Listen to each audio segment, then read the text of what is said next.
Hello BSc second year students आपकी book चल रही है फिजियोलॉजी ऑफ रेस्पिरेटरी सिस्टम। इसमें हमारा जो पिछला टॉपिक हमने डिस्कस किया था वो क्या था, ट्रांसपोर्ट ऑफ CO2 कि CO2 का ट्रांसपोर्ट किस तरीके से होता है हमारी बॉडी के अंदर। आज हम क्या डिस्कस करने वाले हैं, क्लोराइड शिफ्ट को हम डिस्कस करने वाले हैं। क्लोराइड शिफ्ट का दूसरा नाम क्या है, हैम्बर्गर फिनोमिना इसका दूसरा नाम है। तो अब हम डिस्कस करते हैं क्लोराइड शिफ्ट को। इसमें होता क्या है, एक्चुअल में स्टूडेंट्स होता क्या है, जो आरबीसी की मेम्ब्रेन होती है और जो मेम्ब्रेन में आयंस होते हैं, आयंस में जो मूवमेंट होते हैं, उस मूवमेंट के अंदर जो एक्सचेंज होते हैं, उस एक्सचेंज को हम क्या कहते हैं, क्लोराइड शिफ्ट कहते हैं। और उस आयंस वे जो आयंस होते हैं वो कौन कौन से आयंस होते हैं, बाइकार्बोनेट आयंस, क्लोराइड आयंस। ये इनके मूवमेंट में जब एक्सचेंज होंगे तो तब कहलाते हैं ये क्लोराइड शिफ्ट, ठीक है। और अब हम देखते हैं कि जब आयंस का मूवमेंट होता है वो किस तरीके से और कहाँ पर होता है। इससे पहले आपको एक बात पता होनी चाहिए कि जो क्लोराइड शिफ्ट की जो मेम्ब्रेन होती है वो सिर्फ़ और सिर्फ नेगेटिव चार्ज के लिए ही रिस्पॉन्सिबल होती है। मतलब उसमें जो नेगेटिव आयंस होते हैं वो ही सिर्फ बाहर आ सकते हैं और अंदर जा सकते हैं। पॉजिटिव जो आयंस होते हैं ना ही वो बाहर आ सकते हैं और ना ही अंदर जा सकते हैं। ओके स्टूडेंट्स, तो स्टूडेंट्स CO2 का फॉर्मेशन कहाँ होता है, टिश्यूज़ के अंदर होता है। और किस तरीके से होता है, जो ऑक्सीजन होती है वो सेल को दी जाती है और सेल जो है वो ऑक्सीजन की प्रेजेंस में ग्लूकोज का ब्रेक डाउन करती है। और जब वो ग्लूकोज का ब्रेक डाउन करती है तो कुछ बाय प्रोडक्ट हमें मिलते हैं जिसे हम क्या बोलते हैं, कार्बन डाइऑक्साइड बोलते हैं। तो स्टूडेंट्स फिर क्या होता है, ये जो CO2 होती है ये टिश्यूज़ के अंदर प्रोड्यूस हो जाती है। फिर इसमें कुछ एक्सचेंज होते हैं, किस किस के बीच में, आरबीसी के बीच में और एल्वोलाई के बीच में। तो जब CO2 आरबीसी के अंदर एंटर करती है तो आरबीसी में एक एंजाइम प्रेजेंट होता है, कौन सा, कार्बोनिक एनहाइड्रेज एंजाइम। उसकी प्रेजेंस में ये जो CO2 होती है ये कार्बोनिक एसिड के रूप में आ जाती है, यानी कि कार्बोनिक एसिड के फॉर्म में आ जाती है। और कार्बोनिक एसिड क्या होता है, H2CO3। तो होता क्या है, आरबीसी के अंदर जो एंजाइम प्रेजेंट होते हैं वो CO2 को कार्बोनिक एसिड के फॉर्म में लेकर आते हैं। उसके बाद ये कार्बोनिक एसिड डिसोशिएट हो जाते हैं, मतलब कि इनका ब्रेक डाउन हो जाता है। और इनके ब्रेक डाउन से हमें क्या मिलते हैं, दो आयंस मिलते हैं, एक नेगेटिव आयंस और एक पॉजिटिव आयंस। नेगेटिव कौन सा आयंस होता है, HCO3 नेगेटिव आयंस और पॉजिटिव H पॉजिटिव आयंस, ठीक है। फिर उसके बाद क्या होता है, जैसा कि मैंने अभी आपको बताया कि जो आरबीसी की मेम्ब्रेन होती है वो नेगेटिव चार्ज के लिए रिस्पॉन्सिबल होती है। तो स्टूडेंट्स कार्बोनिक एसिड के ब्रेकडाउन से जो हमें नेगेटिव आयंस मिले हैं HCO3, वो क्या करते हैं, वो धीरे धीरे प्लाज्मा में मूव करते रहते हैं। और जैसे जैसे ये नेगेटिव आयंस प्लाज्मा में मूव करते हैं उसी तरीके से आरबीसी के अंदर जो हमारे पॉजिटिव आयंस है यानी कि H पॉजिटिव आयंस है वो ज़्यादा होते चले।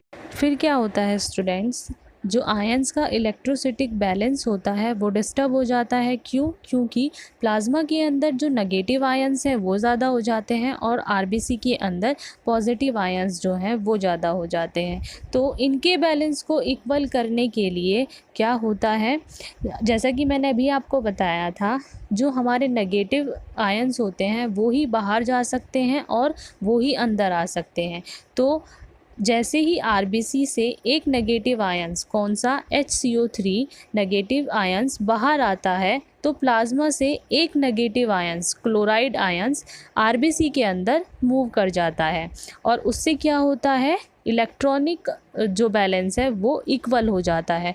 तो स्टूडेंट्स ये जो प्लाज्मा से एक आयंस और आरबीसी से एक आयंस, यानी कि जो आयंस के बीच का जो मूवमेंट है उस मूवमेंट्स को हम क्या बोलते हैं, क्लोराइड शिफ्ट बोलते हैं। और ये क्यों हो रहा है, ताकि जो हमारे आयंस के इलेक्ट्रॉनिक बैलेंस है उसको हम इक्वल रख सकें, चाहे वो बैलेंस नेगेटिव बैलेंस प्लाज्मा के अंदर हो या फिर आरबीसी के अंदर पॉजिटिव आयंस का हो, ठीक है।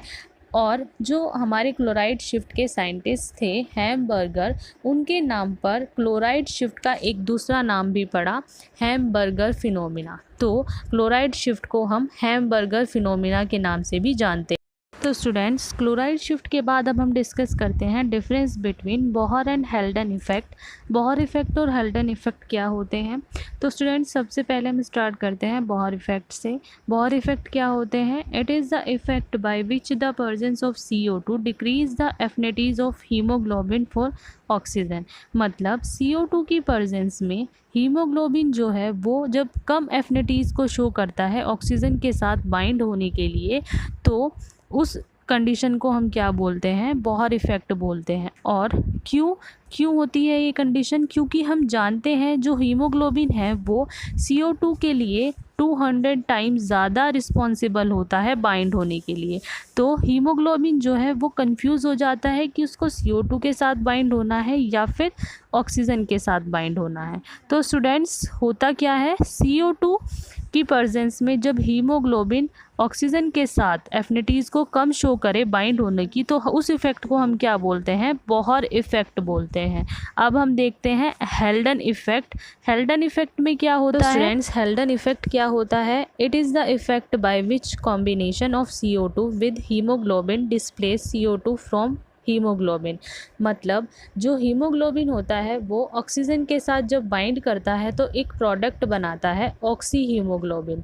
और ये जो ऑक्सी हीमोग्लोबिन होता है ये स्ट्रॉन्ग एसिड की तरह बिहेव करता है। स्टूडेंट्स, जैसा कि हम जानते हैं जो स्ट्रॉन्ग एसिड होते हैं वो पॉजिटिव आयंस को रिलीज़ करते हैं, तो ऑक्सी हीमोग्लोबिन भी H पॉजिटिव आयंस को रिलीज़ करती रहती है। और जैसे जैसे ये पॉजिटिव आयंस को रिलीज़ करती रहती है वैसे वैसे ये बाइकार्बोनेट के साथ बाइंड होकर क्या बना लेते हैं? H2CO3 का फॉर्मेशन करते हैं। तो स्टूडेंट्स, H2CO3 का फॉर्मेशन होने के बाद क्या होता है?